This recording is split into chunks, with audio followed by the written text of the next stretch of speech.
So why is the death of Sinwar so important? It's an article in Foreign Policy magazine today.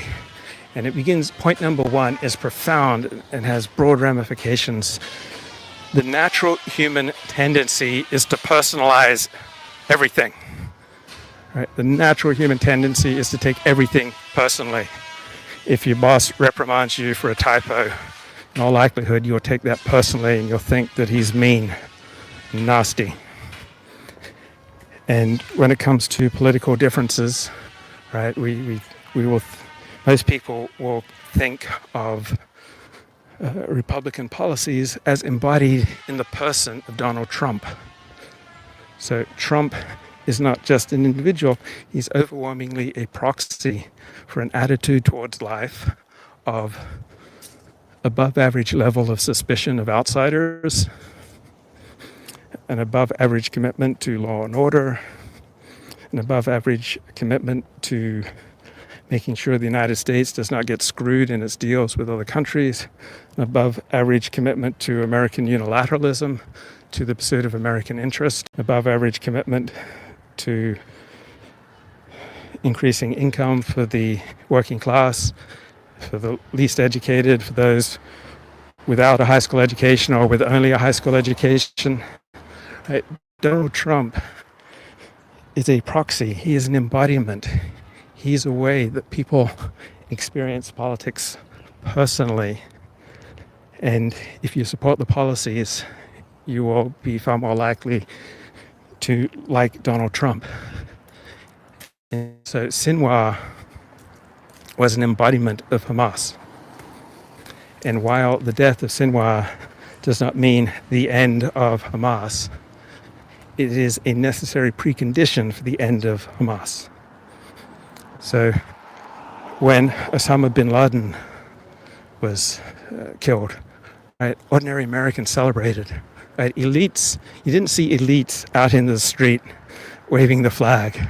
Right, that was a visceral, normie reaction, because what the elites see as symbols, and through their discourse of, careful critical discourse and their attitude of reflexivity, disinterest, trying to rise above the natural passions to recognize the difference between symbols and reality, the normal reaction is to consider the flag of your country sacred, not just as a symbol standing for a constitution and a set of values, but as a sacred thing in and of itself. So the more traditional right-wing, tribal, and nationalist you are, the more likely you are to regard symbols as sacred, the more likely you are to regard vast swaths of life and relationships and interactions within life as holy and sacred.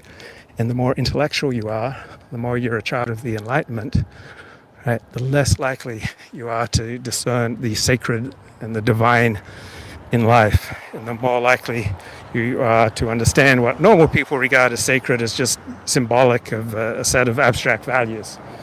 So normal Americans celebrated the death of Osama bin Laden. Not so much exuberance on the part of our intellectual elite. And so too with the death of Sinwar, normies, right, celebrated this. Normie Americans, normie Israelis, right, celebrated the death of Sinwar. Right, elites, the pundits, not so much exuberance, but the crux is that most people tend to personalize these things. Most people don't think in terms of abstract principles of political philosophy, theology, morality. Right? Only about 5% of people can articulate a coherent political philosophy, a coherent worldview. 5%, right? The other 95%, to the extent that they have any reaction to politics, overwhelmingly do it in terms of personalizing it. And the death of Sinwar is the removal of the personification of Hamas. And it also, through his death, it lowers the standing of Hamas in the eyes of both its supporters and detractors. It better enables Israel to focus on other battles, such as against Hezbollah in Lebanon and against Iran. And it vastly increases the odds that Hamas is no longer a coherent hierarchical organization. Hamas is much more likely now to be a splintered, incoherent organization. The more splintered Hamas is, the more likely it is that some members of Hamas will recognize incentives to make deals to perhaps release some of the hostages under their control in return for their life and safety, and perhaps their ability to leave Gaza. There's been abundant news media coverage over the past year about the horrible living conditions for people in Gaza. And it's true. Life is horrible for people in Gaza, and it's unfair that the 3 million people in Gaza have to suffer and lose so many tens of thousands of casualties due to the terror behavior of Hamas. And much of life is just unfair. Right? The way the world works is collective. The world overwhelmingly does not work on an individualized basis.